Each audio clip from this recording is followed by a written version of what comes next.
Hey, everybody. Welcome to episode 124 of Carmela's Wrestling Radio Relived. Every time we go up a week, I get excited.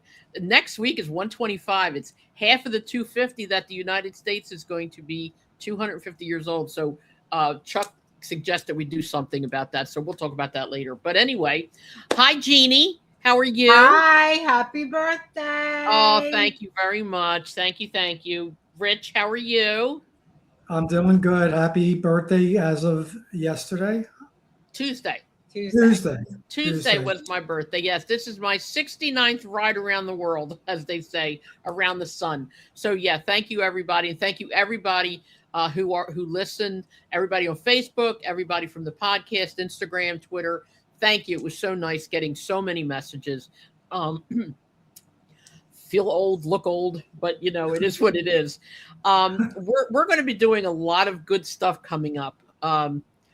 It's real good. I don't want to go into any details right now, but for me, it's good. It might not be good to anybody else, but I like it. I'm happy with it.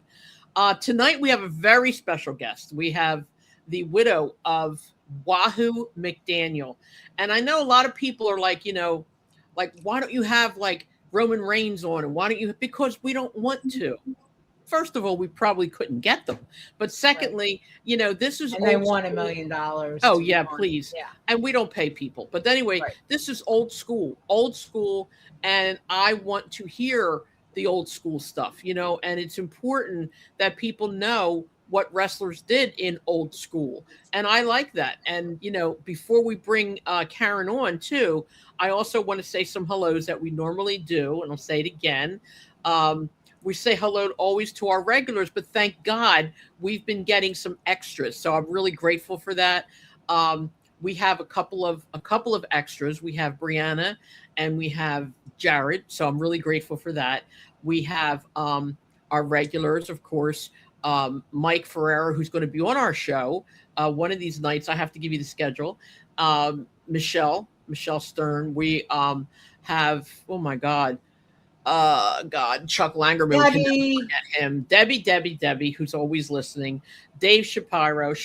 I always say that wrong. Dave Katz. Frank John Chili. Kowalski, Frank Chili. Yes, definitely. We still got to get him on here. I know. So there's so many, and I'm sorry that we don't mention every single person. It'd be the whole podcast by the time we actually get everybody out. But if you want your name mentioned, please just say something, and we will. Okay. So now let's get started. Let's bring on this wonderful lady. She has agreed to do the podcast. She has also agreed to answer any question we throw at her. So this is going to be a good one. So here we are. Everybody, please welcome Karen Mcdaniel. Hi, Karen. Hey, how are y'all? Good. How are you? Good. Thank you. Okay. First thing I want to say is I absolutely love your accent. Okay. Oh, gosh. You have that this deep is born and bred accent. Where are you from, Karen? I'm North Florida, right on the Georgia line. I mean, we call it down here L.A., Lower Alabama.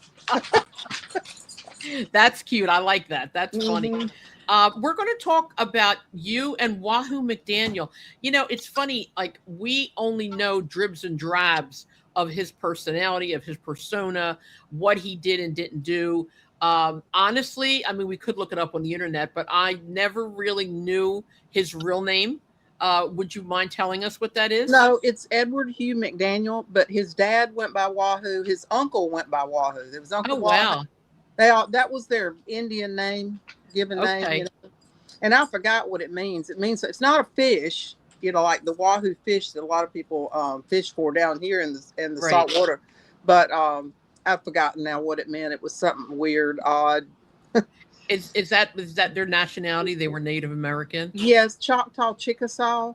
And his mother, from Oklahoma. And like the Briscoes are Chickasaw mostly, and they're Choctaw. And my children and my grandchildren are Choctaw Nation, even though they're blonde, blue-eyed.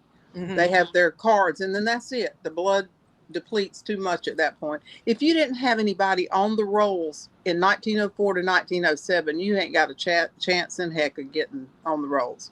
And they all were, Okay. All right. That's good, because that was something I always wanted to know. I didn't know for sure if he was actually, Native American. And so sometimes, like Chief Jay Strongbow was not. You know, he was purebred Italian. You know, that was it. But tell us a little bit about how you met. Oh God. Okay. Well, this is a good story. I have cousins who live in Raleigh, North Carolina, and I had moved up there to go to school and work in a bar and whatever. And so my friend Beth moved up there with me later on, and we worked in this bar where the wrestlers stayed every Tuesday night after they wrestled in Dorton Arena. Right. And they had TV the next day, so they stayed there. And she's a ham. My dog's a ham. She's trying to get on the show. Let her say hi. Stella.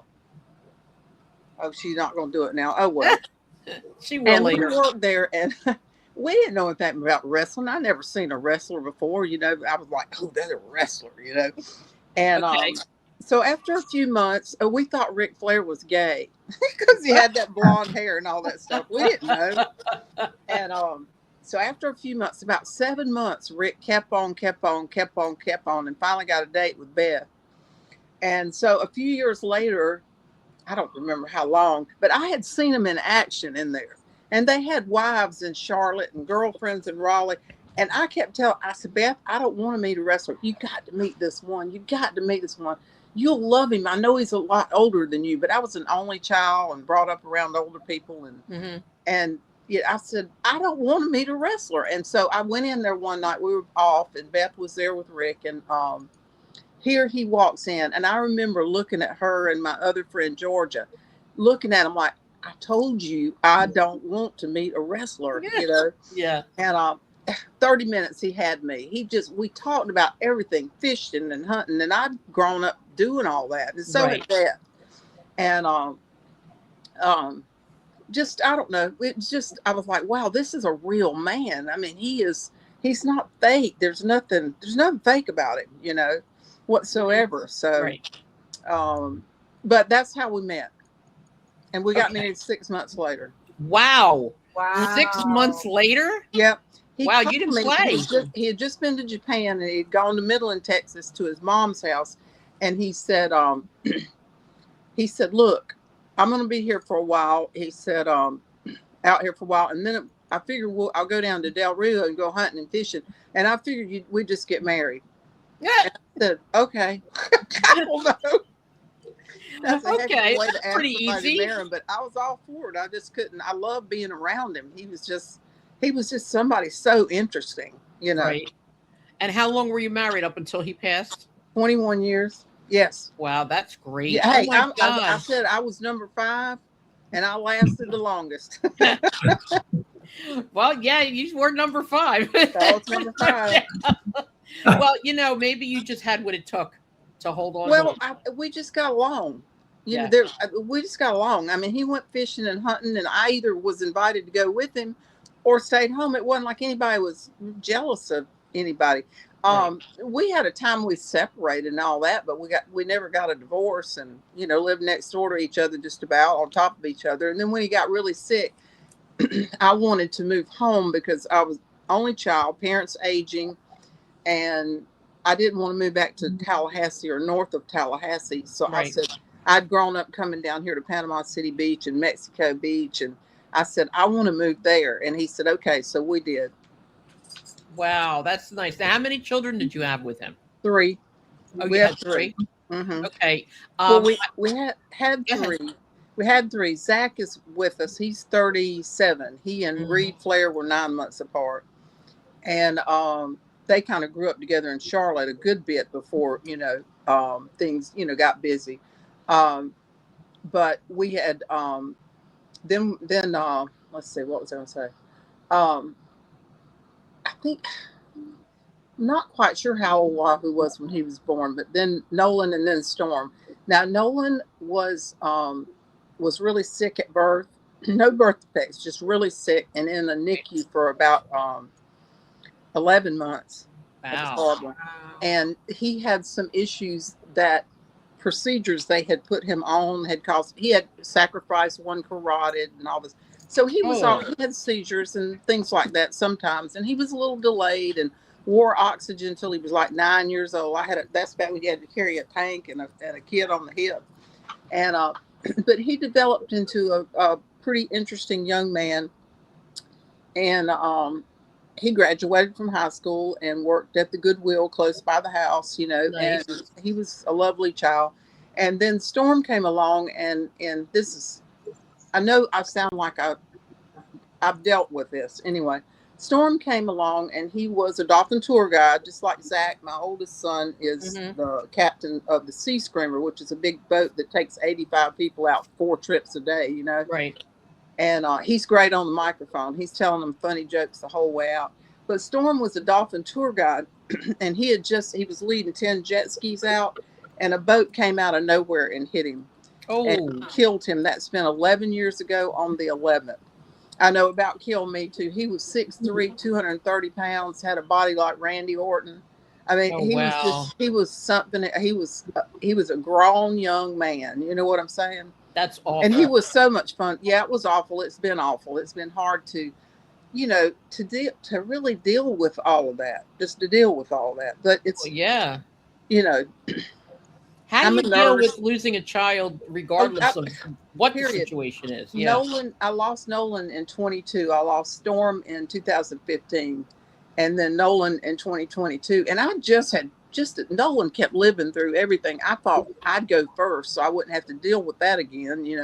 I'm in a selfish way, but I don't know. That was great. I'm glad I knew them. People say, "Why do you celebrate their death day?" And I'm like, because that means they lived. Yeah. I celebrate their birthday too. So I don't know. It's you find your own ways to cope with that kind of grief. I think. Listen, either one of my children would not want me to lay down and quit. No, it's just not something we McDaniels don't do that. Right. Well, I was going to tell you, my mom, and I say this a lot, my mom was like my best friend ever. And she passed away 47 years ago, and it still feels like it's still there. I know. Still feels like yesterday.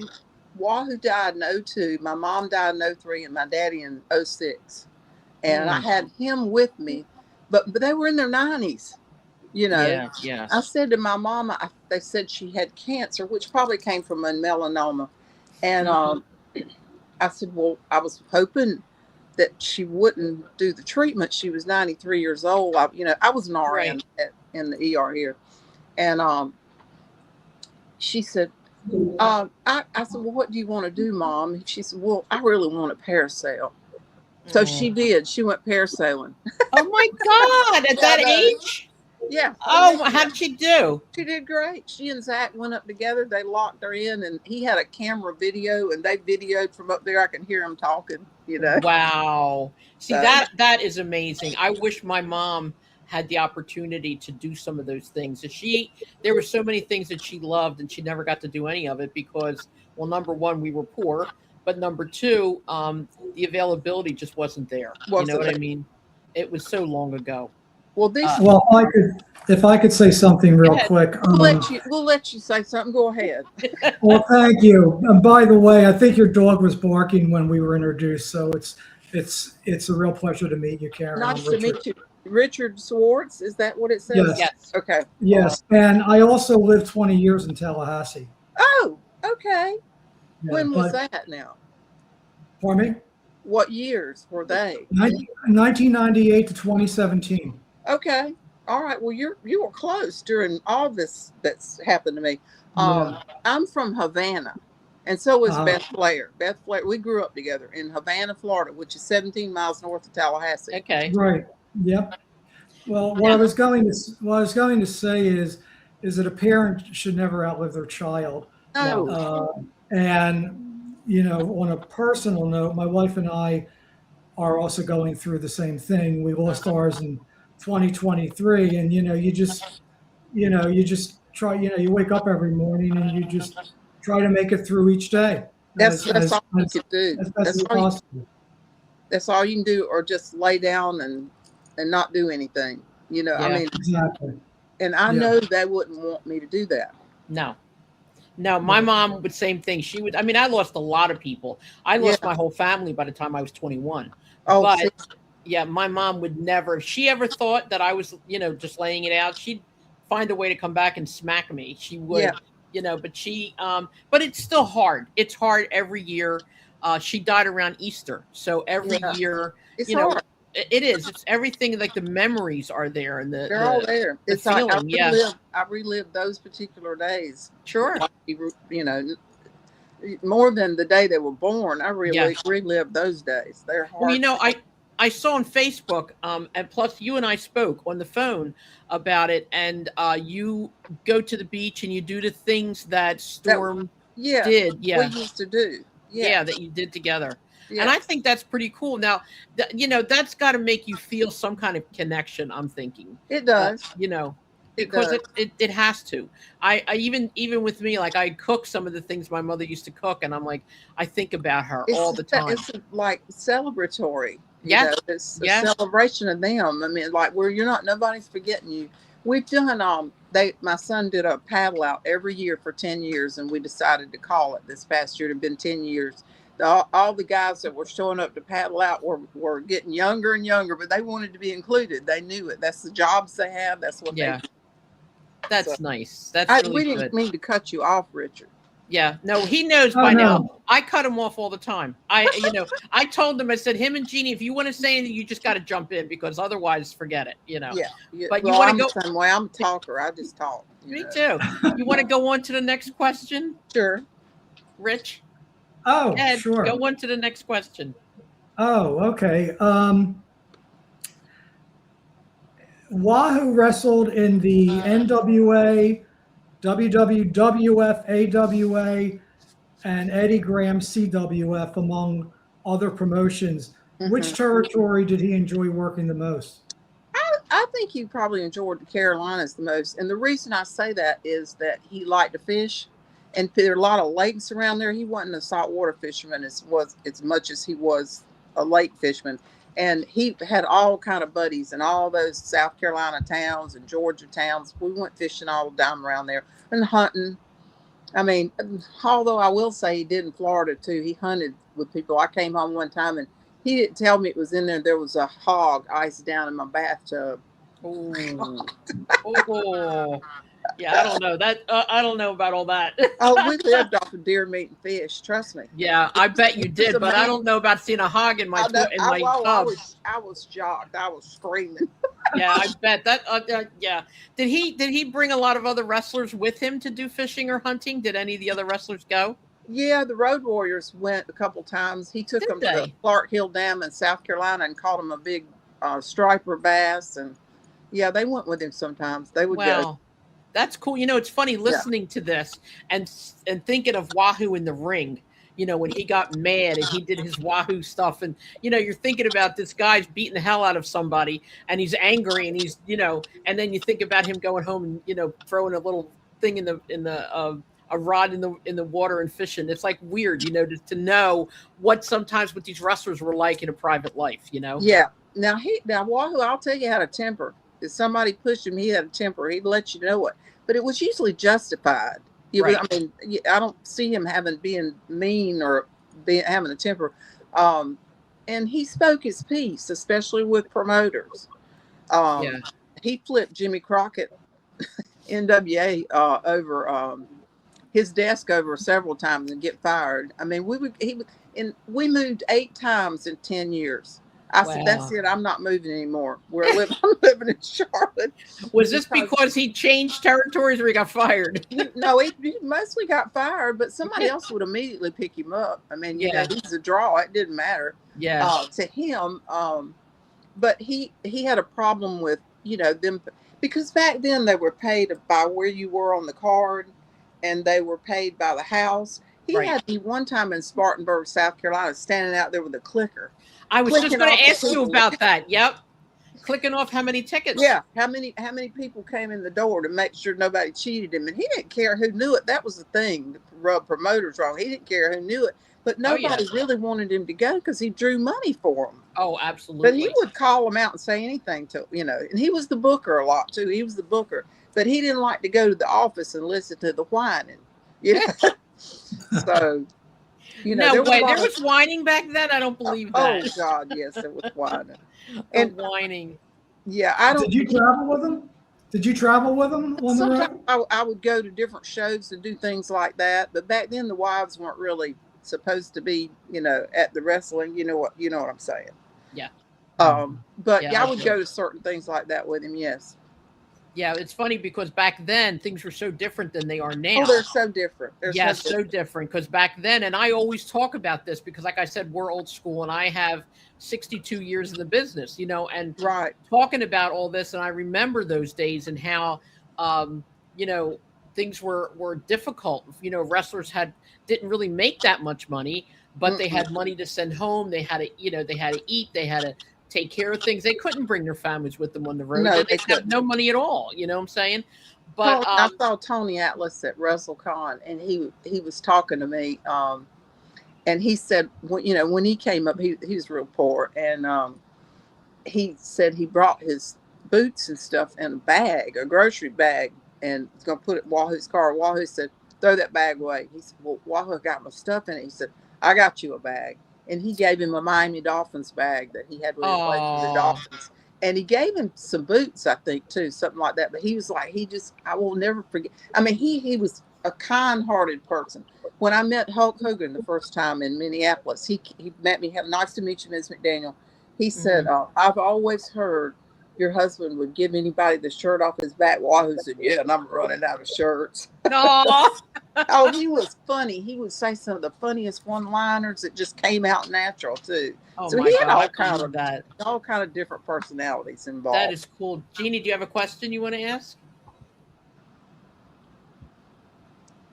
Yeah, one of Chuck's questions here. That in the AWA, Wahoo had a legendary feud with superstar Billy Graham. Do you know how they got along? They got along great. Wahoo. They were good friends. They were good friends. They were. He liked Superstar a lot. He thought a lot of him. What about Lex Luger? Well, he was the booker in Florida when Lex came in, and Lex mistakenly to Wahoo made the statement, "I'm just here for the money. I'm not doing this forever. I just want to make the money and get out." Well, you didn't say that to a veteran, wrestler back then like that. Wahoo cared about his money, but wrestling was his business, as he said, business, being from West Texas. Business, business, my business, and it was insulting to him. I'll never forget that. I'll never forget that.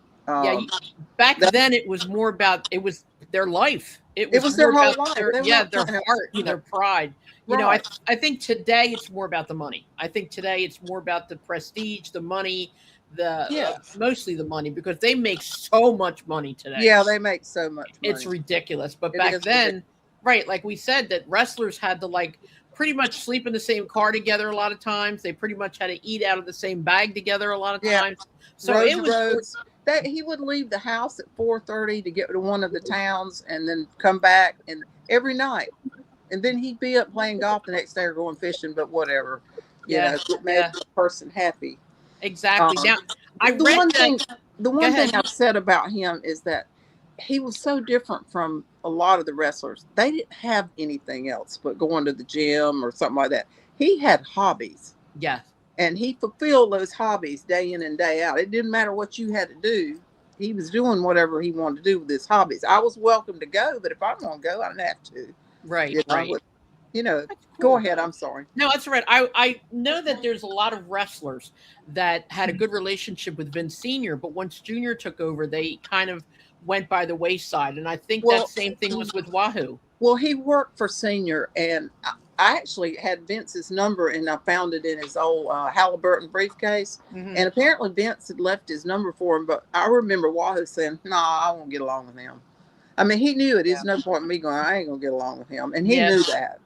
A lot of people said that. A lot of people left the WWF when Junior took over. So I never was around any of that up there because we weren't there. I knew that, and a lot of people said, "Oh, this wrestler." And I said, "No, we were. If you weren't in the same territory with them back then, you didn't know them." Right. Now, is it true that George H.W. Bush was his coach? Yeah, his baseball coach in high school. That He is was so. That is so crazy. He said George Jr. and George Jr.'s sister. I don't remember her name, but they'd be playing on the ball field. They were like 10, 12 years old. They'd be out on the ball field, and George Sr. was his baseball coach. Wow. I have a picture that it's a picture of George Bush Sr. and the vice presidential seal at that time, and it says to Wahoo, your coach, baseball, that is, your friend George Bush. And when he'd come to Charlotte or someplace like that, Rick would be down there, supporting the Republican. He'd go, "Where's Wahoo? Where's Wahoo?" Flair said, knock me over trying to get to Wahoo, and Wahoo would have gone fishing or something, but didn't go. I mean, he was so, That cracks me up. I'm still trying to get a visual of Wahoo McDaniel fishing. I mean, like I said, it's just that this aura, this presence that he always had of being this, like, don't mess with him kind of guy, and this tough ass in plain English. And then, hearing you say, that he was probably fishing. He didn't want to go, that's odd to me, If you went fishing with him, you worked. It wasn't just I was one back the boat down, and he'd get, that sort of thing. My honeymoon, I was fishing catfish in Del Rio, Texas, and I was the one cleaning them. My hands were so scarred up from skinning those catfish and Wahoo fillet, the big ones. Oh Lord, I can tell you. So I have go ahead, Rich. I'm sorry. No problem. He did a heel turn for a limited period of time against. What's that? He hated it. Hated being with Tully one time. He hated it. Yeah. He said, "I can't stand them screaming at me like that." He didn't like it. I was also going to ask, when that happened, a lot of fans take this stuff personally. Did it have any personal impact of, like, people trying to go after him, like, outside or something? I mean, back then, when there was a massive heel turn like that, fans took that stuff very, very seriously. They did take that stuff seriously. I know Ole was stabbed one time in one of the South Carolina towns and stuff like that. But no, nobody ever came up and approached him like that. But they would call him a traitor and, all this different stuff. He didn't like it. He did not like it. He didn't like that. He had never really been a heel anywhere he went. He's kind of a good guy heel anyway. A good guy kind of heel anyway, but not. What made him agree to it? I don't know. It was just part of the program, I guess. It was him and Tully. They were the awesome twosome. Okay, I like that. All right. Yeah, they were the awesome twosome. I tell you, Tully's one of the greatest workers I've ever seen. He was great. There was so many of them back there. It's hard to pinpoint. Barry Windham is the best big guy wrestler I've ever seen, too. He was so agile, and, you could just name them. Well, and then Wahoo and Valentine used to just beat the crap out of each other. Yeah. They had some really good matches. Oh, yeah. But, it's funny because we talk about that now, and the wrestlers today rehearse it. They rehearse it. They rehearse it. It's like you can tell, like, even on sometimes the podcasts and things that they have, they'll be like, "Oh yeah, well, so and so made a mistake. He was supposed to do this, and he did this." Could you ever imagine Wahoo or any of those older guys being like, "We have to practice this"? Never. No. But they don't wrestle every single night of the week. They wrestle 7 days a week and twice on Sunday. Yeah, he'd go 3 or 4 weeks without a day off, and it didn't matter. And now, and I mean, I think it's good now because they do get time off, where years ago, like you said, they never got any time off. No, they didn't. Back then, and again, I can't stress this enough. Back then, it was a whole different ball game. It was a whole different world. There were no training schools, nothing like that. You learned to wrestle in the ring while you were getting your butt kicked. Yeah, exactly. That's crazy. Let's steer away from Wahoo for just a second. Let's talk about you. Okay. You told me that you made gear for the wrestlers. Yeah. Well, this is how that came about. Okay. Flair said to Wahoo, I got to get another robe made. Wahoo said, "Well, my wife can make it." So I made him a robe. And the robe I made him first, I think, was the white butterfly with the butterflies, with the purple lavender butterflies. I made that one originally. Right. And a black robe. And then the jungle robe, it was a ripped up house coat or something Beth brought to me. That's what it looked like. I don't know. Nobody even know where it came from. But I took all the animals off of it and made got new fabric, and then I did the jungle robe. And that's the ones, those are the two robes that everybody wants from me now. And I'm so busy sewing, and it's not like I was when I was 20 and I could see all night, and I didn't have arthritis in my thumb, and those kind of things. Oh yeah, I could do it, so I have to pace myself now. Do you still make ropes for Oh my God, I've got 5 to make right now. And for who? Tell us for who? Collectors. Wow. It's not the ring guys, it's the collectors. And half of them, they're so cute.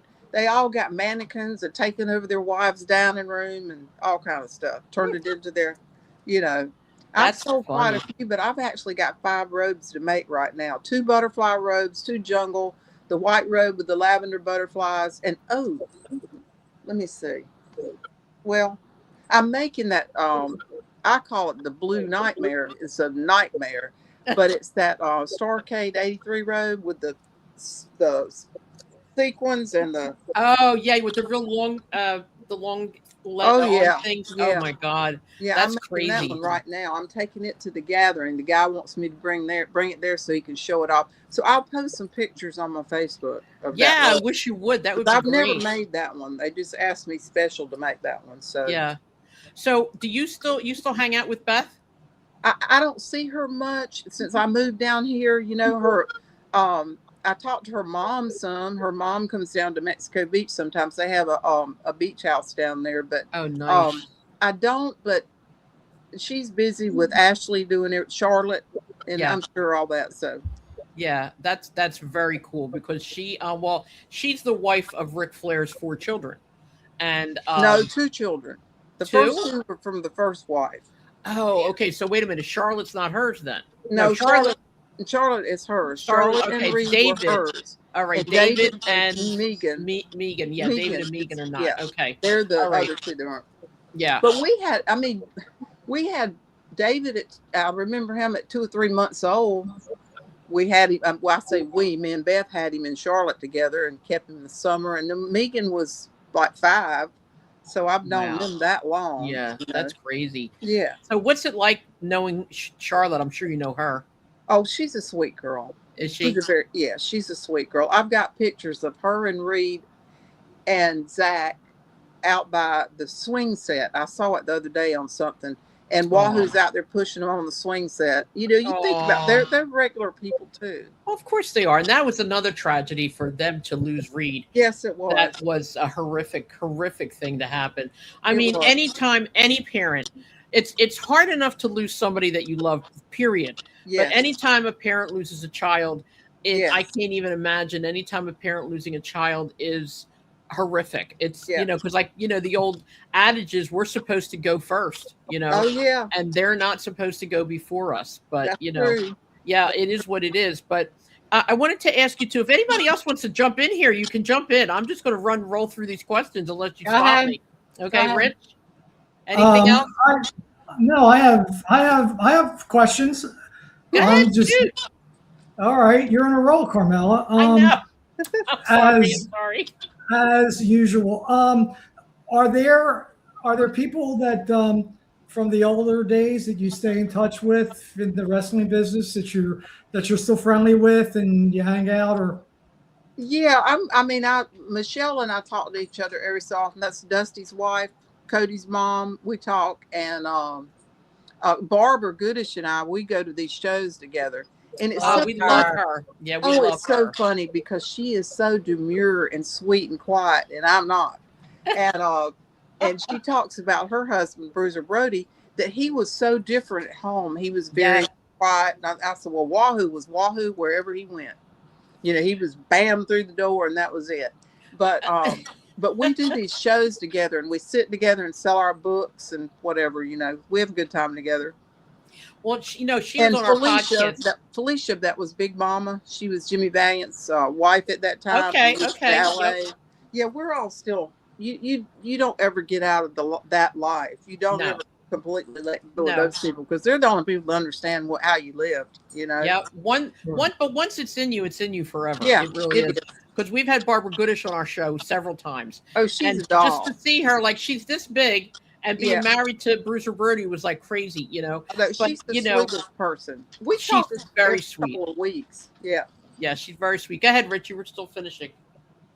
What I lost my train of, oh, I know what I was. So, well, okay, so it was probably from not trying to interrupt you, Carmela. So did Wahoo prefer pro football or pro wrestling? Whatever made him money. And I will tell you this. When he played for, he played for Oklahoma, OU, not state, OU. The Briscoes went to state. I have to hear that all the time. Because we're always ribbing each other about OU's going to beat state. Yeah. But he played for the New York Jets. His biggest year in professional football, he made $18,000. You know, he wrestled the whole time he played professional football. He wrestled in the off season. His coaches would say that he's in a lot better shape than the rest of y'all. But he was making more money wrestling. He was 9 years pro football and he quit.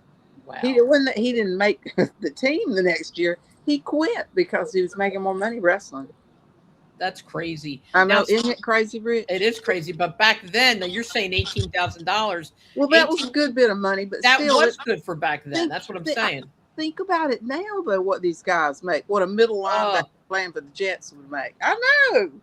Even the wrestlers, you're talking several $100,000 for a low card person to millions when you're a big card person, you know, and that's crazy. Even the women, as much as the men still get paid more than the women women are making bank. They really are. They're making a lot of money too. Well, they didn't back then. No, because Mula handled all of them mostly, and she'd send 4 of them to a territory. Say Wahoo was a booker, and she'd send 4 of them to a territory for 1 month, and they would wrestle. Now, she got their money. I don't know what they got paid, but I don't think it was a whole lot. But she paid them, and they had a place to live down there in South Carolina. As a matter of fact, me and Wahoo went down there fishing at one of her ponds, and it's a lot different. It's a lot different now in the money that they make. Well, she was not a very nice lady from what we were told. We've had several people on the podcast about it too. She was always nice to me, and I'm good friends with Judy Martin and Leilani Kai. Right. And, you know, I really haven't heard either one of them say anything really bad about her, except that they didn't realize that the money they were making and how they didn't, because they had like a sorority house to live in while she trained them, you know. Yeah, and but so she did take a good bit of their money. Yeah, but see, I don't hear them talk bad about her. I really don't. So they probably won't. I guess it depends who you are, because you know, we've had people on the podcast that actually lived in her property and worked for her, and realized that, you know, told us horror stories about things that happened while they were there. You know, and I guess maybe Leilani and Judy Martin maybe were not a part of maybe that group or something. Oh, they were. They were. Oh, that's crazy. Yeah, I'd love to have one of them on the podcast to see what their story is. Well, I'll put you in touch with Judy. Thank you. I'd love that. I now, really would. Leilani signed with WWE, so she has to do certain things that, you know, and she can't do certain things. So. Right. Yeah, she had told me that too. But yeah, put me in touch with Judy. That'd be great. Yeah, I'll put you in touch with Judy. Like I said, she's a doll. I love her to death. Yeah, she is very nice. I mean, I've met her a million years ago. She wouldn't know me from Adam now. I mean, I met most of the ladies years ago. Yeah. And they wouldn't know me because it wasn't that kind of a relationship. It was just hello and, you know, that kind of stuff. But I would love to have whoever on the show, because I want to hear about the old school stuff, and I want to hear about, you know, what it was like you're telling us, to be married to somebody who went through all that and who handled it. Now, Wahoo seems to have been able to handle himself very, very well, which is a good thing. Except the only ones that didn't like, everybody loved Wise, but the promoters didn't, because he just said whatever he thought and did whatever he wanted to do. And exactly. Exactly. But because, like you said, he was a big draw, he got away with it. He got, yeah. And that was the thing. They flipped their desk over and got fired. When did he stop wrestling, and when he retired, per se? How did that change both of your lives? I'm assuming you were able to spend more time together. Yeah, but he was 55 on dialysis. He was your typical American Indian. They're just like black people. They all have high blood pressure, diabetes, and that will kill your kidneys. And of course, he's going to eat West Texas, Like he tried to, but he just didn't take care of himself. He didn't like taking the blood pressure medicine and all. Yeah. And his kidneys, he was actually on dialysis at age 55. And the first few years were okay, but by the when we got to year 4 or 5, I could see him. It was really hard for me to see him go. I don't want to say go down, but to get sicker. Yeah, it's funny because that same thing happened to my ex-husband. Yes. He lost both of his legs and he was on dialysis, and it just happens. I mean, dialysis, without dialysis, God bless them, they would have been alive a week probably. But, no, 8 days. All right, yeah. So I mean, the dialysis did keep them alive, but to what extent, I call dialysis? I call, because I'm a nurse, I call dialysis dead man walking. Yeah, that's about what it is. That's what it does. It just keeps you alive, not necessarily able to do anything, but keeps you alive, and that's that. Go ahead, Rich. I'm sorry. You wanted to know how it affected your life when he retired. Were you able to spend more time together? Yeah, I think we're around each other. We always he and I did were either, like I said, the fishing or something. If he felt like going, he'd go to the golf course. I'd meet him out at the golf course, or whatever. I ain't much of a golfer. He wouldn't play with me. I mean, his golf friends were Lee Trevino. Come on, Oh wow, I know. And he was really good at golf. And he could have played professional baseball. But yeah, we did things like that. And we watched football. We watched a lot of football. Like on Saturdays, college ball, and Sundays, the other ball. The other ball. The other ball, whatever you call it. I'm talking about the NFL. Okay. Football. But we watched a lot of college ball too. Okay. I like college ball the best. Right. I'm a Seminole, by the way, Rich. Oh, okay. You hear that, Rich? He knows what that means. Absolutely. If he knows what that means. So our researcher of questions tells us that you have co-authored a biography on Wahoo. Yeah. How can we and other listeners obtain a copy? The name of the book is Wahoo. You can buy it on Amazon, but it's hard to find for some reason. The statistic book pops up, but you can buy it from eatsleepwrestle.com. Okay. And they'll send it to you really fast. I mean, you'll get it real fast. He'll send it right back. If you go into Eat, Sleep, Wrestle, you can order it there.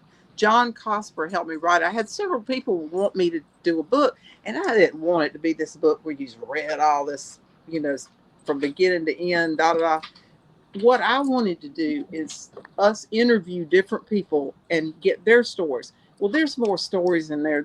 I need to do a second book because, I mean, like Ricky Morton tells a story about being somewhere with Wahoo and what happened, and somebody else tells a story, and it's really funny. A lot of my book is funny, so that's what I'm real proud of, is the book itself. It isn't just a boring story. Do you have a favorite Wahoo story? God, there's so many. Does any of them just stick out in your head more than another one? I don't know. I don't even know what to say. They may, I don't know. Stories with me. Let me see if there's a story I can think of that's just me in here. Well, like the stories that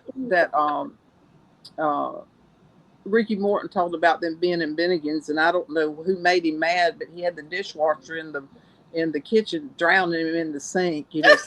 I mean, there's all kind of stories like that every day. And oh my God, a lot of people wouldn't ride with him in the car because he'd race up and down the road. I mean, he drove so fast, and you better just not say anything. I sometimes just close my eyes and say, "We'll get there." Oh my God, that's funny. Yeah. What kind of a dad was he? Oh God, he was a great dad. He, like I said, he was busy, I think, when his other children were born, playing football and everything. But he had a lot of time for the boys. He really did. He took Nolan oxygen and all to play golf. Oh. And, that's good. Yeah, he was a good dad. That's nice. That's wonderful. Mm-hmm. Jeannie or Rich, it's your go. Go ahead, because otherwise I'm going to just do the whole thing. Jeannie, come on. Think of something. Well, I saw a question. My phone kind of crapped out on me, so I don't have it up anymore. But I'm a huge football fan. I mean, everybody knows, like, I love football. It's football and then wrestling. But there was a thing there, and I didn't know. I knew Wahoo had played football, but I didn't know that he has the record, and it's not up. So I apologize, Rich. You might be able to read Oklahoma about the punt, the 91-yard punt. 91-yard. Yep, it's right here. He put 91-yard punt. I can't even fathom that, and that he did that. That's amazing. Was that in college or the NFL? Yeah, that was at OU. He punted a ball 91 yards against Iowa. And he also caught an 86-yard touchdown pass because back then they played Iron Man, offense, defense, and special teams. Right. And he did track in high school, so he was real good at all that kind of game, special teams. Yeah. He was good at it. He was a real athlete. Yeah, he was an athlete all the way around. Although his mother said he could not play basketball. That she and father, that's what they called him. The kids called him father. She and Wahoo, Big Wahoo, they wouldn't go watch him play basketball. They were embarrassed because he couldn't dribble the ball. I guess I don't know. Oh my God! Probably wasn't fast enough for him or crazy enough for him. Yeah, they loved football too and all that, so they were always there. He had great parents too. They were so involved with their children. That's great. Well, I don't know anything much about football, but I do know how far 91 feet is. Right? Yards. 1 yard. Okay, I didn't even get that right. Yards. That's even football field. A whole football field is 100 yards. Wow. Yeah. And he kicked it 91 yards, so almost the entire length of the field as a punt. Crazy. That is crazy. I mean, that's incredible. To even do a 50 or 50, 60-yard punt is incredible. Yeah. At University of Oklahoma, he played college football for the legendary head coach Bud Wilkinson. Yeah, he did. Did Bud and Wahoo get along? Did they get along? Yeah. Did he and Bud? Yeah. Well, they got along. Back then it's a little different too. You did what they told you to do. He said one summer he worked in the oil field and he got all big. He said he got to practice and Bud Wilkinson looked at him and said, "Boy, you're fat." And he said in 3 weeks he had run me down to 186 pounds because they didn't want big. They want to be able to run fast and move. Yeah. And Wahoo said he was like, 210 or something like that, 220. He had him down to 186 pounds in 3 weeks. Wow. How about Joe Namath? I got to tell you the Wahoo story. Okay, go ahead. There's 3 different versions of it in my book. Okay. But he drank motor oil and ran 36 miles to Norman, Oklahoma from somewhere. And in so many minutes, you got to read the book to see how many minutes. All right, wait a minute. He did that on a bet. Wait a minute. He drank motor oil. And he ran 36 miles? Yes. It's in the book. If I remember correctly, that was one of Chuck's questions. I said, my phone crapped out. I can't pull Let me see. Hold on. I saw something about motor oil and running. There's 3 different versions because I never knew the exact what it was. But from somewhere to Norman or Norman to somewhere, Norman, Oklahoma to somewhere, it was 36 miles. And wow. I know. But he would do anything on a dare. That is something he would do. Oh, my God. But that didn't affect him? That didn't hurt him? No, he was young then, 30-something probably. Wow. That is crazy. No, he was in college, so he'd have been, 20? Yeah, but motor oil. Oh, yeah, he said it came out of his pores I don't know how much he drank of it. Maybe not much, I don't know. But he said it was coming out of his pores. I don't know why they bet him to do that, but he did. That's crazy. Now, I was saying, did he get along with Joe Namath? I know Joe Namath was on. Yes, they did. There's a lot of stuff that keeps rolling up about that. And what ended up happening is Joe Namath came in up there as the year before Wahoo left. Now, people have said, oh, Wahoo left because of that. No, he didn't. Joe Namath came in. Wahoo I got a clipping somewhere, the New York paper. Wahoo always fussed about their money, too.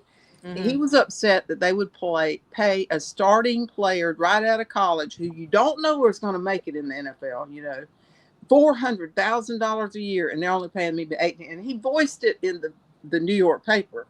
Well, that made it like there was a rift between them, but there wasn't a rift between them.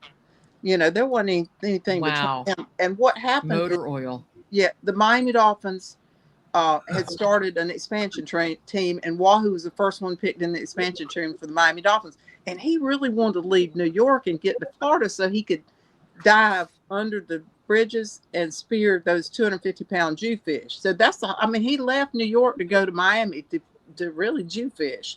And Wow. he played 3 years down there for a coach by the name of, his name was Wilkerson or something. It wasn't Wilkerson. It was, I can't remember his name. He was the coach for 3 years, and Wahoo played under him. But then he said, I'm going to wrestle all the time. That's what he told the people back then. Wow. How did he feel about wrestling in the WWF for Vince Sr.? Oh, he was fine. He never said anything bad about Vince's dad. He must have been pretty happy up there. I'm sure, somebody made him a better offer or whatever, Right. Well, I don't know, but I do remember seeing him. I do remember he had the most incredible wrestling ability. It was crazy. Now, did somebody make his attire, or did that come from family? No, they're from the Choctaw Nation, and they are the gentleman that makes them, and I can't think of his name right now. He's been dead a long time. Their grandson, I see him on Facebook. I should pop his name in my head, but it hadn't. He made all those headdresses and stuff, and he made them they would go and dance for the presidents, the Indians, Native Americans would, at the president's house or at something. And he was the one that actually made all that stuff. So Wahoo got all his headdresses from him. And there was a guy in Australia that made his moccasins. That's the only thing he would wear. The guy from Australia with the moccasins, or that gentleman out there in Oklahoma that made the headdresses. Wow, that's crazy. Yeah. It's like listening to you talk right now just opened a whole new world for me anyway. as to who Wahoo Mcdaniel was, because none of us really knew hardly any of this stuff, because we saw what we saw in the ring, and we saw him wrestle, and we saw him get pissed off, and we saw him, but didn't never know this other side of him, that he, liked to do this or he liked to do that, and he did fish and he hunted, and he was completely a busy person. He didn't waste 1 minute of his life. I could tell you that. God bless that. That's amazing, because even back then, wrestlers were it was so difficult to make something of yourself, that they really didn't, like you said, they really didn't have a lot of side. They didn't have anything else. No, they didn't have anything else that they did. They didn't have. Seriously, he played golf every day, or he went fishing every day. I mean, he had to have something he was doing for him, that he enjoyed. It was very important to him. Did you guys ever fight about him not being home enough? No, because I accepted the way it was from the beginning. I was only like 21. He's 40 something. It was just the way it was. I mean. Did he have any beefs with any wrestlers? Like, was there anybody he really did not like? It was mostly just promoters. There wasn't anybody if he had a beef with a wrestler, he went to them. Mm-hmm. You know what I mean? It was talked out right then. If I can say it like that, it was talked out right then. There weren't any real beefs. I told you he got upset about Luger, acting like that. And then there was I can't remember ever him really. He didn't really hate anybody. If he had a problem with you, it was going to be straightened out right then. Yeah, well, that's the way it should be. Yeah. Who would you consider? Who would you consider to have been his closest friend outside the ring? His closest friend, me. Probably me. That's the way it should be. He had a lot of guy friends. I mean, we had people at our house all the time, whether it was wrestlers staying with us or friends watching football or guys and stuff. So he had a lot of friends, his golf buddies, they were all friends. So you said he golfed with Lee Trevino. What was it like being around Lee Trevino? That was before my time. Okay. I didn't really experience any of that, but he played in a lot of things like tournaments with Trevino, Mickey Mantle. I got a picture of him and Mickey Mantle and Trevino, and also Charlie Pride. Now, Charlie Pride and him were buddies. They lived somewhere near each other in Dallas, and so did Mickey Mantle. Because Charlie Pride was a good singer. Yes, and he was a good golfer too. I've got a picture of him and Wahoo and maybe Lee Trevino. I can't remember. But he and Mickey Mantle were good friends because he spent his summers at his grandmother's in Oklahoma. Right. And that's where mantle was, I guess, at that time. And that, this, like I said, this is all me listening to what he would tell me. And they were friends, way back. Nice. Yeah. That's nice. Could you ever pinpoint a time when, now you said you were separated for a while. Yeah. Is there was that a bad time? Like we just decided that it was just not right for you guys, or, were you? I don't remember what we were fighting about. One story I will tell you is, I tell this story a lot, but not necessarily on a podcast. When Zach was born, we liked the name Zachary, but he came up, I want to name him Crazy Horse. Zachary Crazy. I said, no. And we had a big fight at the hospital, and Zachary went home with one name, Zachary McDaniel. Oh my and then God. the stuff came to fill out the paperwork. Well, I made up this name, Kaylin. I thought that was pretty. So I added that in there. And years later, Wahoo had his birthday. He said, where'd he get that name? I said, I don't know. I just made it up. It's a good name. I like it. But we actually had a knockdown drag out over that. Wow. So, of course, Zach has heard the story. And so he decided to name his son Kalen Kai's his name, Crazy Horse McDaniel. So he got Crazy Horse. And then their daughter came along, Elena Jeanette. Jeanette's after me. My middle name is Jeanette with a Y, J-Y. Okay. Elena Jeanette Tallulah is her Tallulah is a Choctaw Indian name. So really? Yeah, I didn't know it. I love that. Wow. Name. I didn't know that at all. That doesn't sound like it's any kind of an Indian name. No, but it's a Choctaw Indian name. Wow. And so anyway, they both got Indian names. So did Wahoo have any kind of weird middle names or anything like that? No, he just Wahoo stuck with him his whole life. Why did he want Crazy Horse? Did he ever tell you what? He loved Crazy Horse. He thought Crazy Horse was one of the best Native Americans that he knew. If you read about him, it's pretty interesting. I would love to go see. They've made a monument up there. It has this Crazy Horse's face up there in North Dakota or somewhere. Yeah. There wasn't, that's what I'm saying. Crazy Horse is real, but I'm just saying, I don't know what. He really liked what he knew about Crazy Horse. That particular Indian. That's pretty cool.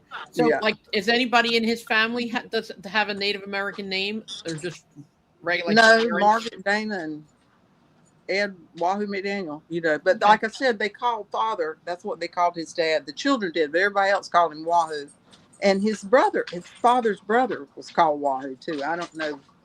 It just hung around, I guess. So there's a lot of Wahoo going around, huh? Yeah. But cool. his father grew up on the reservation, and his grandmother and grandfather and Wahoo's father grew up on the reservation. Now, Catherine McDaniel, oh my God, I had the most wonderful mother-in-law. She was a German from Louisiana, tall. She was tall. Father was not real tall. He was like about 5'7", stocky, but 5'7". But she was tall for a girl back then. She was like, I don't know, 5'8", 9, 10. She's pretty tall, a lot taller than me. Okay. So, but she was feisty. Ooh, she was feisty. I love being around her though. She, I thought about this. I told Margaret and Dana are still with us, and we were together. They came over to Destin, Florida a few years ago, and we all got together. And I said, I can't imagine what your mama thought. Wahoo bringing this 20-year-old in there. I said, and I loved her, and she always treated me wonderful. She said she treated you wonderful because she knew you loved him. She knew that you really loved him, and I did. I mean, there was nothing about that man that I didn't love, even his bad temper. Yeah. Yeah, it's funny you should say that, because there's a lot, like when it's hard to explain to people, how somebody feels about somebody when other people don't know, they don't understand, they don't know that person, Yeah. But it's crazy. But he was so well known. I think he put a big mark on professional wrestling. I do too. I really do. I think he was amazing. He put his finger on the pulse with everything that you're saying. He had his finger on the pulse of life in general. He lived his life. People said to me, why wasn't he a world champion? Why? Listen, they couldn't have controlled him. He's liable to said, I'm not going in there for that little bit of money and not showing up. I'm serious. Yeah. They couldn't have controlled him to do that. But, it really didn't matter to him anyway, as long as he's getting that main event pay. It really didn't matter. You know, he didn't want to travel all over the place to be. And he did big main event stuff too. Yeah. So he was definitely a main eventer. Yeah, you know, but like I said, he didn't want to be the one in the plane every day, going somewhere all the time. He'd rather ride the town, come home, and go fishing. You know, it was different. I mean, people have said that to me so many times. He should have been a world champion. That's the shame. I said, look, he didn't care. He could have cared less. Yeah.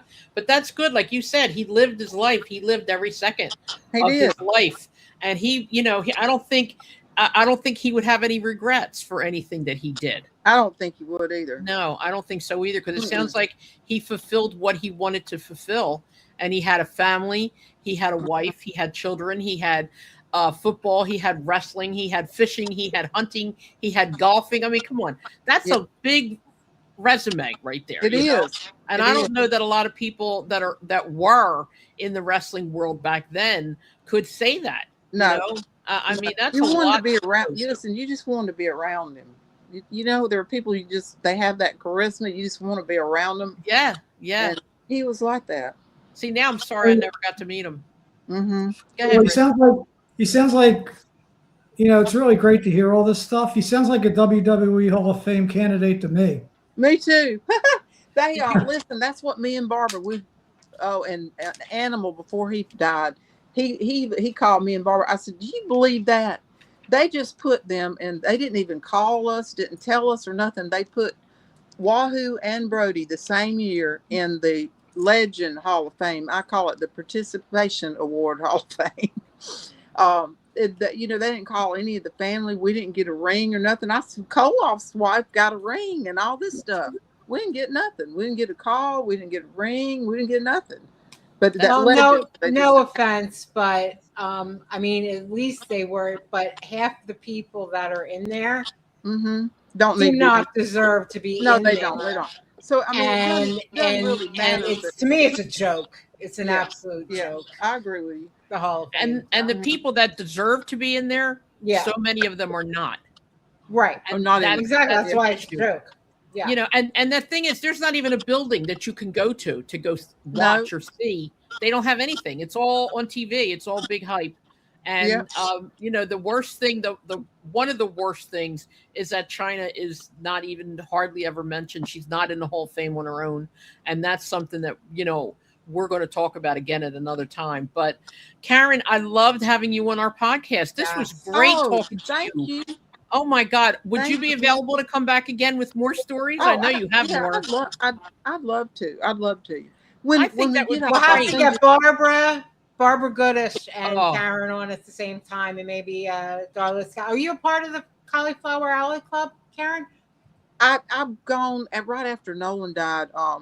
Brian, you know, the Blair. Killer Bee, Brian Blair. Yeah, Brian Blair. Yeah, Brian Blair. I went out there and I was everything was paid for, so to speak. It was just sweet. They wanted to get me out there. So I went out there and stayed with Darla and Barbara.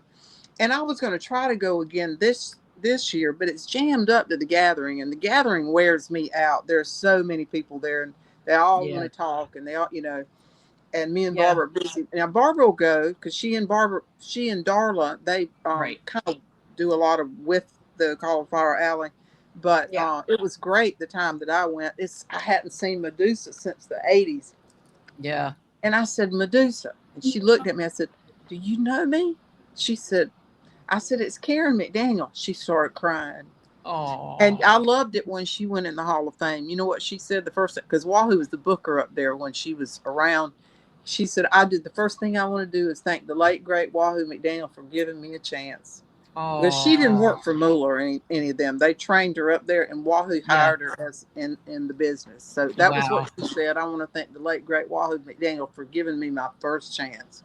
That's beautiful. But she said that, and so when she saw me, I said, it's Karen McDaniel. And she said, oh my gosh, tears started rolling down her face. She's sweet too. Very nice. I'd love to get her on the podcast. Yeah. You know, but it's difficult for people that are otherwise obligated, you know, and have the bigger names and stuff like that. But I don't care, because I love having people on that, like you, that are willing to tell stories and willing to fill us with knowledge and with understanding and with the incredible type of person that these people are, because we would have never known this if you hadn't been here. They were really good people. I mean, if we had a Christmas party, we had it all together at our house. Because we couldn't be seen together, and me and Beth couldn't be seen together. She'd put a wig on or a hat or something, or I would, and we'd go to Morrison's cafeteria to eat. Because if we got caught out somewhere by the Crockett's or whomever, they'd charge them $500. They would fine them $500. Wow. Yeah, that was pretty kayfabe back then. Yeah. Oh yeah, you didn't. Yeah. No, they were never seen together. You wouldn't. You always. I remember one time Wahoo, some fan came up. We were eating lunch, and they said, "Do you mind if I ask you something, Mr. Wahoo?" And he said, "No, go ahead." And they said, "Is that real?" He said, "Well, now if it's not, they hadn't told me about it yet." I thought, what a great answer. that was a perfect answer. Yeah, well, and that's just especially back then. Yeah, now it's a whole different ballgame. Oh, but especially back then, man, they talk about School of Hard Knocks. I mean, that's what it was. School of Hard Knocks, all the way around. Hey, ask Manny Fernandez. Ask Manny Fernandez about him and Walt. Oh, I want to get him back on our podcast. He was on our podcast too. I love him. He was. Love him. I love Manny too. Yeah, I'll see him. I think at the gathering, and then I'm gonna see him again in October. He's gonna come by here and pick me up. He drives everywhere from El Paso to Florida. I'm like, with his little doggy. Yeah, he drove us service dog too. Yeah, that is so cool. Now Reggie died. He got a new dog. His name is Spartacus. He's real cute too. But he's gonna pick me up, and we're gonna go to something in Tampa because he's got to come right by here.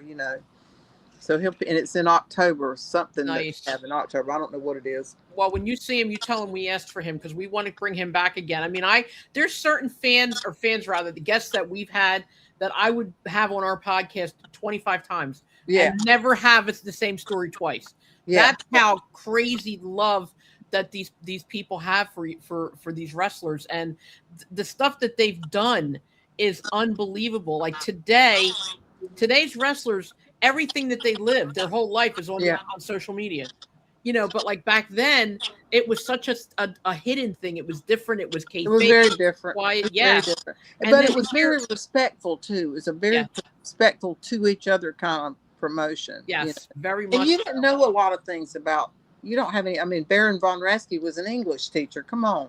Yeah. When I got to Minneapolis, he said, I said something about me and Wahoo went fishing in the ice holes. And he said, say it again. I said, the ice hole. Say it again. I said it about 5 times before I realized what it sounded to him like I was saying. Yeah. Ice hole. They picked on me. I picked on, they picked on me all the time because I was young compared to them, at that time. So yeah. But it was great. It was a good life. Well, when you hear stuff like George Steele was a professor. Yes. You hear stuff about what these people were at one time, and it doesn't correspond with their wrestling persona.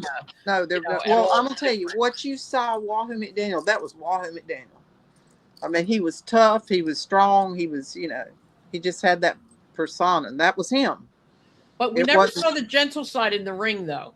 No. Yeah, he didn't carry that around too much. Well, in the ring. He had the gentle side in the ring and with other people, like give you the shirt off his back, feed him, do this, do that, give Tony Atlas back. Exactly. He had that real big side. He really did have that side, and everybody loved him for that. Oh, of course. How could they not? But like I said, what we saw was Wahoo in the ring kicking some butt. That's true. Yeah, but that's why I like this, because hearing these stories gives him a human side. Yeah, it does. A regular person side. Like Barbara told us about Frank Goodish, about, Bruiser Brody, where because he was always a bad guy, and he had to have this persona in the ring. Like she said many times, like when they would drop him off at the airport, he'd have his hair all tied up and everything. And right, Jeannie, as soon as he walked in, pull the rubber band out, the hair, and he became Bruiser Brody. Yeah, and that'd be the end of it. He got out of the car, he was Bruiser Brody. And then at home, he was just Daddy, or he was just Frank, and he, mild-mannered Frank. Yeah, well, and that's crazy. Wahoo. I mean, and I think about it, when I used to go to Greensboro, I would ride with him to Greensboro. They'd wrestle Greensboro about once a month, and the fans would ask me if I wanted to come sit. Well, I'd be scrunched up on the front row in the seat with somebody. And Wahoo said, they said you were crying. I said, well, Wahoo, my husband's up there bleeding. All I can do was look at him and think, oh my God, that's how he's making our living. Yeah. I cried for real. Yeah. You know, and Of course. so it wasn't a Did put he ever on. get I any, cried for did he real. ever get any really bad injuries? Who? Wahoo? Wahoo, yeah. No, not in football or wrestling. That's what I think's so odd. They weren't they fell down, but they weren't flying off these high things and doing this stupid crap that they do. Yeah, yeah, Either. that's crazy. But no, he didn't. He had an elbow surgery, but other than that, he was just, I don't know. Football, he didn't get. You know, he said he got. He didn't get hurt in football, and all these football players get hurt all the time. You know, but he didn't really get hurt in football. You know, either. Everything's different. Everything's different today. That's the problem. Everything is different. Everybody, and the thing is, with today's world, whether it's sports in general, wrestling, football, whatever, it's like everybody wants that next best thing, the one to be better than the last time. And one of these days, somebody's going to break their neck, and that'll be the end of it. I know it. Yeah, that's crazy. Again, Karen, I can't. Thank you. I'm sorry to keep on. No, don't be sorry. I want you back again. Okay, I really do. I want you to come back. We gotta let Rich and Jeannie talk the next time. I tell them all the time. I just love listening to your stories. I'm engrossed in it. That I'm just like, oh, I could go hypnotized, and I just love it. So I'm the type of person. One of my pet peeves is don't interrupt me. Do not. If I'm speaking and I'm not finished, let me finish, and then you can respond. So that's what I do. That's how I treat other people. Yeah. So if somebody's talking, I'm not going to interrupt them until they're finished, and then I'll, try and jump in. But Carmela's mouth is usually, Where do y'all live? Yeah, and I got my share of questions in, regardless of Carmela. Yeah, you did. Okay. Jeannie and I live in New Jersey. Okay. And where do you live, Virginia? Rich? Virginia? I live in, Virginia. What town? Gainesville, Virginia. It's northern Virginia. About we're 40 miles west of Washington, D.C. Okay. We went to Roanoke and all these, Richmond, all that. I went with him up there several times. They ran shows there. The Crockett's did. And you're in Florida now? Yeah, Panama City Beach. Okay. And have you been there a long time? When we moved home with Wahoo, it was 98 or 99, because that's when I said I want to get home closer to my parents. Right. And I didn't want to move to Tallahassee, so I'd grown up going to Mexico Beach, so we moved to Mexico Beach. But then as the boys got to be teenagers and Wahoo had already died, we moved over here to Panama City because they wanted to be on Panama City Beach where the action was, Yeah, I get that. I think that's pretty cool. Oh, next time I'll tell you about my job. He got me catering the food at TV every week.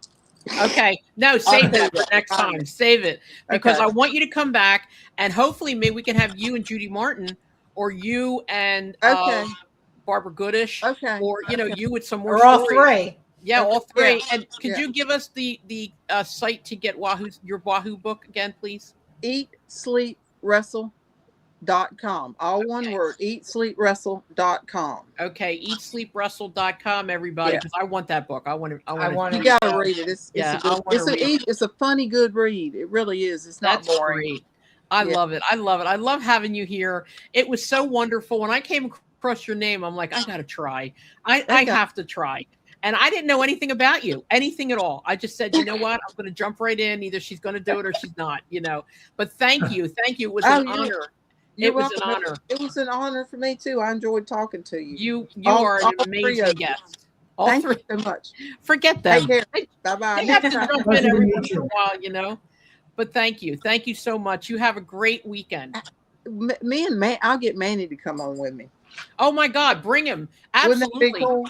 Okay. Yeah, and I want to hear stories of him too. Talk to him. He'll do it because he loves us. He loves us. I told him I loved him. I met him when we had our Joel Goodhart had his one and done show last year. That was the first time I ever met not Wahoo, Manny, and I love Manny, love him to death. And I was like marking out for him. He's amazing. Yeah, bring him. Bring anybody you want. I'd love it. Okay, thank you so much, Karen. Thank you. Great having you here. All three of you. Take care. Bye-bye. Bye-bye. Bye-bye. Bye. Wow.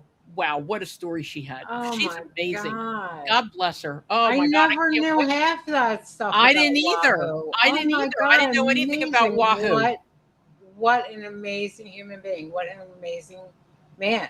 See, this is why I like this kind of podcast. Yeah, this is why I like it. We do have one question that we have to ask Rich. This was a special question given by Chuck, and he said, question number 16 has to be answered by Rich. Would you like me to ask the question, or would you like to ask the question, Rich? You asked the question. You have made it, I don't know how I'm doing it from my head now. You have made it very clear your feelings about Tony Khan. Chuck would like to know how you feel about Dave Meltzer. Dave Meltzer is a Charlotte. So what? Dave Meltzer is a charlatan. Okay. He makes up this stuff that he thinks he's got the inside track, and people inside the federations tell him stuff that is like totally untrue, and he just naturally believes it and either publishes it in his newsletter or talks about it on his podcast. Now, to his credit, he's one of the original dirt sheet pioneers back from probably the mid to late 80s. At one time he was relevant, but today he's a relic and he's a liar. And you could get the same response from many famous podcasters who used to have relationships. And I'll give you two names right off the top of my head. Eric Bischoff and Vince Russo. Vince Russo. They cannot stand Dave Meltzer because he says these things and publishes these stories about what goes on backstage that's just not true. So he's got no credibility anymore. Maybe he did it one time. Well, you know what? Going back, I'm going to bring up a story. Jeannie, you probably remember this. When we had our radio show in the 80s, we used to talk about a lot of wrestling stuff that we got from multiple sources. My ex-husband, Paul, had all connections from all over the world. So some of the stuff we got was from Dave Meltzer's The Observer newsletter. Anyway, at some point in time, because we didn't give him specific credit for the knowledge, because he really did have connections back then. He really did. Okay.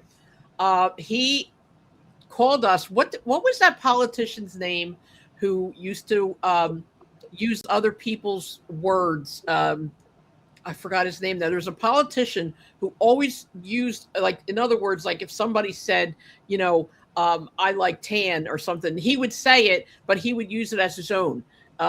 He stole, in other words, he stole other people's words. I forget what the politician's name was, but anyway, he called us. Pick one. Yeah, exactly. Yeah, today, definitely. He called us by that politician, okay?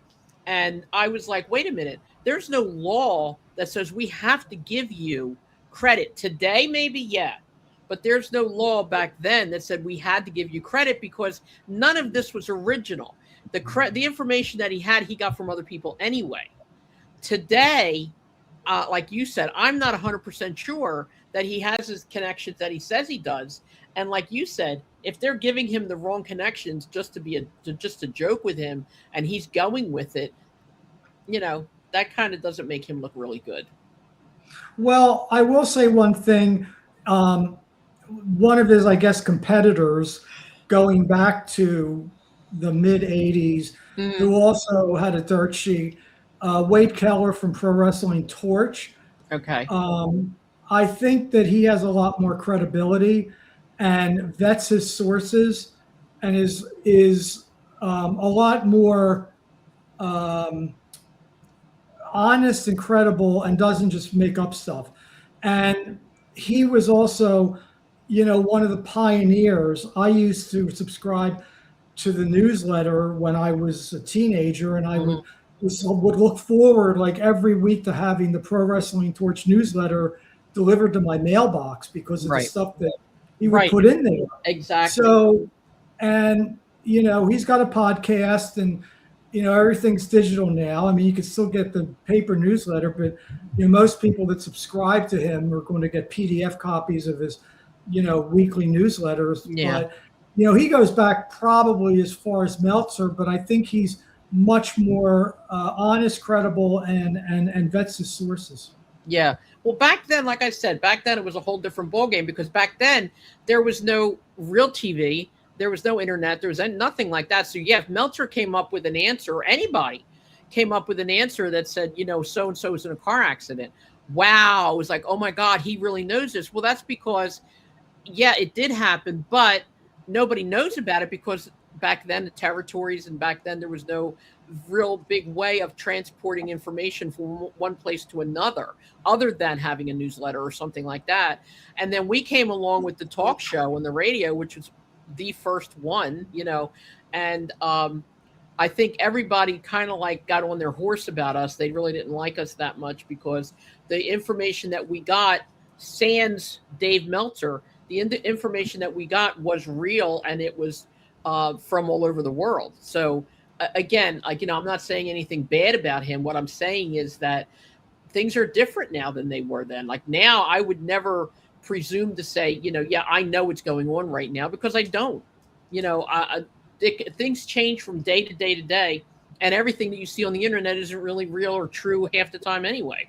So I wouldn't do that. I would never say on my podcast, well, you know, we know for sure, unless I really did know for sure, because it only makes you look stupid. It really does. Well, you know, and once again, to give credit where credit is due, I think back in the 80s and back in the 90s, he was very credible. I think he was very credible. He was. And he had real sources. And I don't know if you recall this or not, and you could find this on YouTube, Jeannie and Carmela. There's a Phil Donahue show where they had Vince McMahon on, and it was about there was a ring announcer who claimed that he was fired because another male came onto him and he wouldn't go for it. And Dave Meltzer was one of the people that was actually on the panel. And it was like a grilling of Vince McMahon. And to Vince McMahon's credit, he was there. He was there to defend himself. That might have been about the steroids, wasn't it? It was either I remember it, but I'm trying to remember the actual. He was definitely there for the steroid one, definitely. But, yeah. You know, but who knows? There's so many lies that are going on everywhere. They have for years. Whether it was kayfabe area or age or now, there's a lot of lies. There's always been, you know, and things do change overnight that, you know, we don't know about. And sometimes, like, I think what happened was Vince especially started to get a little ticked off because whoever was giving information to these newsletter people, he didn't want them to, because again, kayfabe was pretty strong back then. When he found out that these wrestlers or these announcers or you know, commentators or whoever, managers, people in the back were giving information to these newsletter people, Vince would change the whole scenario. Because I remember saying that years ago, oh, this is what the newsletter says, but this is going to be changed, because Vince didn't like that the newsletters knew or that they had that insight. And I think that's when he started to, you know, shut that stuff down, more or less. The other person who is a very, very huge critic of Meltzer, even today, is Jim Cornette. I was going to say that. Yep, I was going to say that, because he hates Russo too. I mean, oh my God! I mean, he was going to. I mean, Russo had to get a restraining order. Yeah, because he was like, "There's no way that he thinks Vince Russo is slime underneath his feet." That's exactly what he thinks. I don't know I don't know Vince Russo. I never met him. I don't know, you know, anything much about him except what I read. I did know Jim Cornette back in the day. I don't think he remembers me, but you know, I don't really have much to say about either one of them. But if I had to pick who I thought was the more credible, it would be Jim Cornette. Oh, absolutely. Yeah, definitely. Absolutely. Jim Cornette. I would agree with that. I would agree with that. Yeah. But Vince Russo has also somewhat reinvented himself. He not only has his own podcast, but now he's teamed up with Jonathan Coachman, the ex-WWE guy, and they have a twice a week podcast called the Coach and the Bro, because every other word out of Vince Russo's mouth is bro. Yeah, and so the name of their podcast, and Jonathan Coachman. He's so annoying. Oh my God. I don't like him. I don't like the man. Never met him. Yeah. Don't want to meet him. Have no interest in listening to anything he has to say. I'm Team Cornette all the way on this one. Yeah, I agree. And Jonathan Coachman also now has, I'm assuming you're familiar with Pro Wrestling Nation on Sirius XM, which was originally Dave LaGreca. Busted Open. Yeah, Busted Open. So Busted Open, which was a wrestling show, has now become a 24/7 wrestling channel, and they've got different shows on there, and one of them is Jonathan Coachman. Another one is Sam Roberts. So Jonathan Coachman has his own show on this Sirius XM station, but now he's also teaming up with Russo. So I'm only bringing that up because Russo seems to have reinvented himself. I don't, like, I can't listen to every other word out of your mouth being bro. I don't know. Like I said, I don't really listen to him. I do listen to certain podcasts, but I don't know. Like, I don't like when people are not genuine.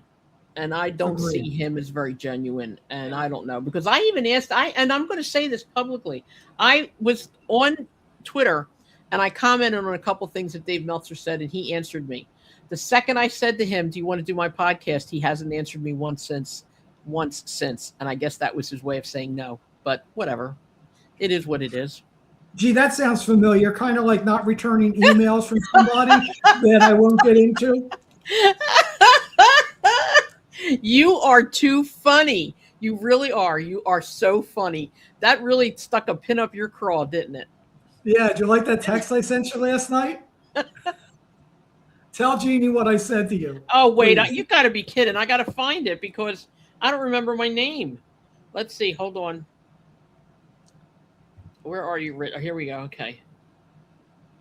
So this was last night, Jeannie, around 9, an hour into AEW, 9:15 maybe.